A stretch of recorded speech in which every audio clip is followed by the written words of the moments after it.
naman, ito, isa sa mga frequently asked question, Coach, paano ko naman ililink yung capture page ko sa blog ko? Okay, di ba? Alam ko, question mo din yan. So, ang gagawin mo, kung impact instrument yung gamit mong blog, ito ituturo ko sa'yo. Di ba?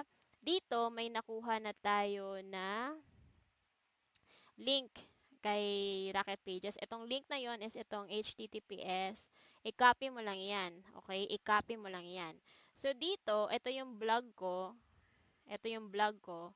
At pwede mong ilagay actually itong landing page mo sa blog mo. Pwedeng sa menu or pwedeng sa widget sa sidebar. O ha? Alam ko na excited kayo na malaman to. Okay, marami nagtatanong. Gagawin mo is mag-login ka lang sa dashboard mo at if sa menu mo naman ilalagay, gagawin mo is punta ka lang sa personalize and then punta ka sa menu. Okay? So, antayin natin mag-load. Punta ka lang sa menu and ito, makikita mo yung menu. Okay? So, again, kung hindi mo alam paano i-set up yung impact instrument, may ginawa ako na training dyan. So, punta ka lang ulit sa vlog ko. Step by step talaga. So, lahat na kailangan mong training for now, kung beginner ka pa lang, nandito na sa vlog ko. Pwede kang pumunta dyan. Okay, kung sa menu naman ulit, ito, gagawin mo, okay, gagawin mo. Maglagay ka, ang gagawin natin is custom link. So, pipiliin mo dito is custom link. Tapos, yan, mag-a-add siya ng URL, ilalagay mo na URL is yung itong binigay ni Rocket Pages. Yan, i-copy mo yan, tapos i-paste mo dito. Yung text is kung ano yung malalabas dito sa taas, 'di ba? So, gagawin mo, The Millionaire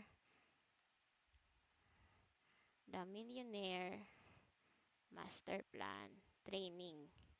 Tapos, i-click mo yung add menu. After mong i-click yung add menu, automatic na yan siya na malalagay dito. Gagawin mo is rearrange mo yan siya, i-drag mo yan, di ba may arrow, ganyan, pwedeng ganyan. Ay, nasira. Sa baba na lang para,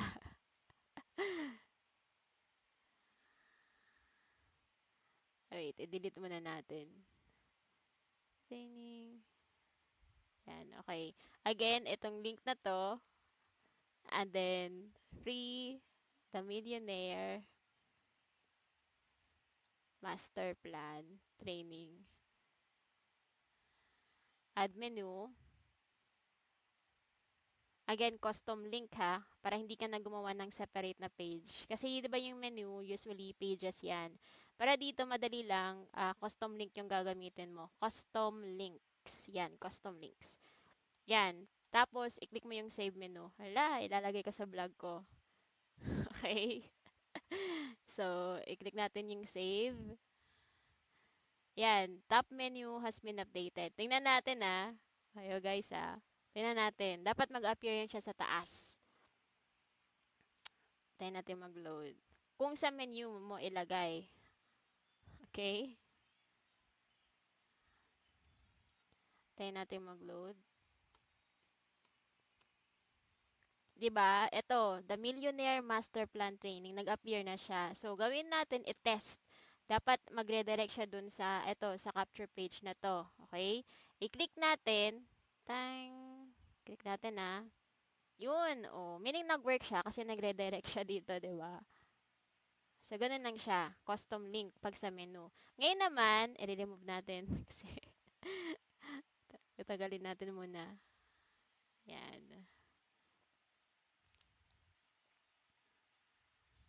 Wait lang guys Ngayon naman, ang next is sa widget or sidebar. Ito sidebar.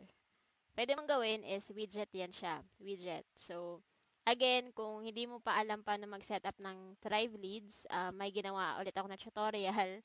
Nasama yan siya dito sa tutorial ko about impact instrument. Yan. Step by step yan siya. Getting started. Sundan mo lang yan ng maigi. Okay? Hey, maigi. Para malaman mo paano i-set up yung blog mo. Okay? So, sa again, punta ka lang sa widgets.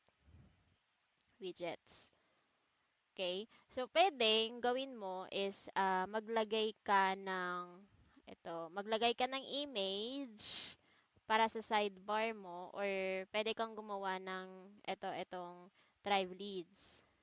'Di ba? Dito, etong sidebar. Okay, so yung widget kasi for image is yung 'di ba, yung tinuro ko sa impact instrument, yung visual editor. Visual editor. So pwede mong ilagay diyan.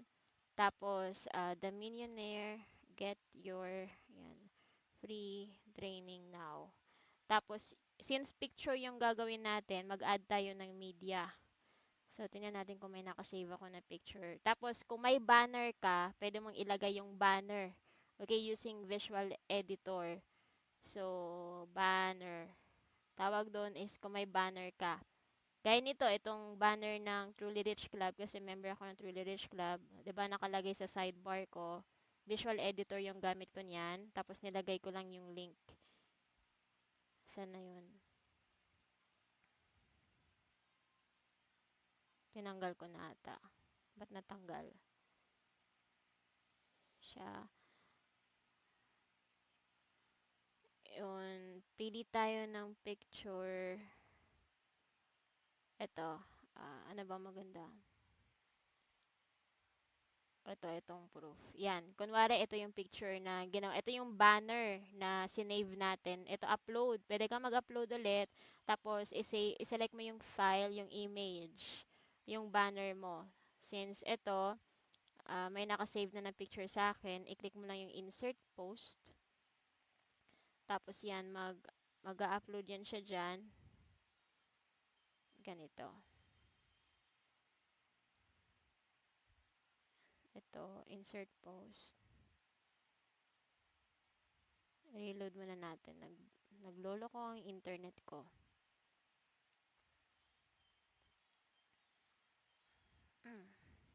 Okay, reload muna natin guys ha.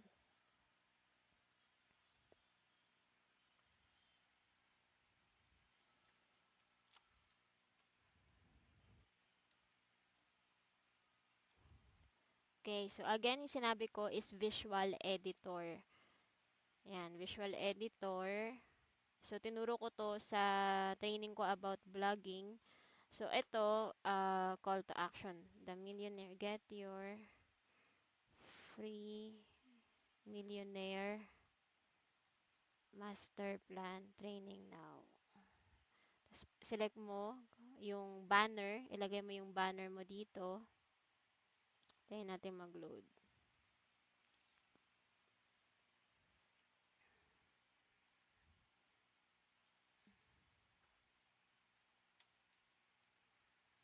Error talaga yung image na. Kunwari guys, nag-load tong image na to. Okay, hanap nga tayo na ibang image. Ito si bad trip na si Christian. Itong ginawa kong banner, ako lang gumawa-gawa niyan. So, pwede kang magpagawa ng banner yan. Okay, so, siguro mataas yung quality ng ito, instruction. Again, ito, piliin mo yung banner. Tapos, insert post. Okay? So, paano naman maglagay ng link sa banner na yan? I-click mo lang yan, tapos may kadena ulit, itong insert link. Basahin mo lang yung ano yan. Tapos, again, ilagay mo yung link ng Rocket Pages mo dito. Tapos, i-click mo yung apply and click mo yung save. Yan. So, pagtapos niya mag-save, i-reload mo lang yung website mo, tapos dapat mag-appear na. Tingnan natin. Okay? Yan, 'di ba nakikita nyo, get your free millionaire master plan training right now. So, pag i-click nila yan, again, mare-redirect sila dun sa Rocket Pages na ginawa kong landing page sa Rocket Pages. So, ganun lang siya pag set up. Kung Thrive Leads naman, delete muna natin yun. Kasi ayoko makita sa vlog ko to. Delete. So, kung ano naman, kung Thrive Leads naman yung gamit mo, ito sa gilid, again, tinuro ko na to sa impact instrument na training sa vlog ko. Puntahan mo lang, tapos puntahan mo tong getting started. Yan, getting started with impact instrument. Okay? So, since eto, nakagawa na ako ng lead groups ko, so gagawin ko lang etong widget. Okay? Yung gagawin mo is, i-on mo tong widget, tapos i-click mo yung edit.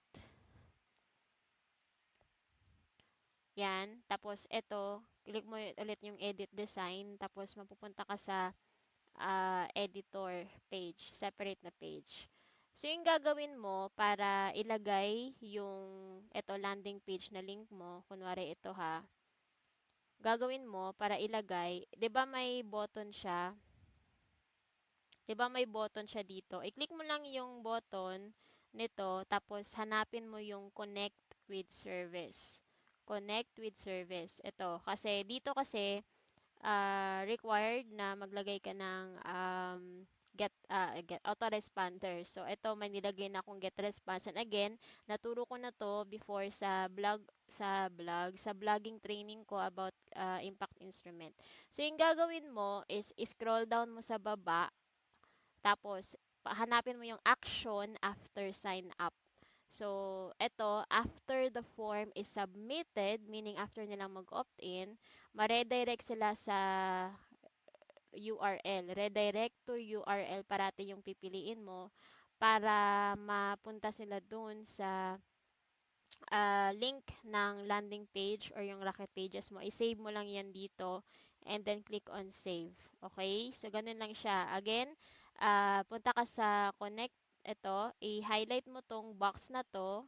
Tapos, punta ka sa connect with service and mag-open yung page ng connect with service. If may na-connect ka na get response or any autoresponder, automatic na to maglo-load. And again, yung training is nasa blog ko about impact instrument kung hindi mo pa alam paano mag-setup ng Thrive Leads. So, yung gagawin mo, if makikita mo na tong page na to, scroll down ka, hanapin mo yung action after sign up, and piliin mo yung redirect to URL, i-copy paste mo dito yung link ng Rocket Pages. Nakikita nyo, di ba, yung Rocket Pages din na link yung nilagay ko dito, papunta dun sa offer ko na lead magnet or yung free offer or yung bribe ko. So, yun lang kadali. So, after mong ilagay yon, i-click mo yung save changes ulit, and then preview para i-test. Gaya nito, i-test natin ha. Enter your email. Tapos, yes, I want to learn now. Yan, nagre-direct siya dun sa Rocket Pages na landing page ko. So, ganun lang. Ganun lang siya pag-link.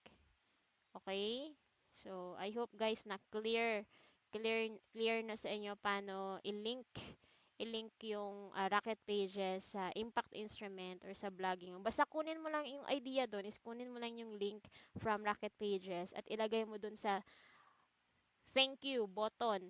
Okay? Thank you button or dun sa call to action button ng blog mo para after nilang mag-fill up ng form, after nilang mag-sign up, mapupunta sila dun sa another capture page mo or another landing page mo or thank you page mo na may offer mo. Or dun sa affiliate link mo kung affiliate ka, kung gusto mong dun sila i-redirect. So, parang ganun. Okay?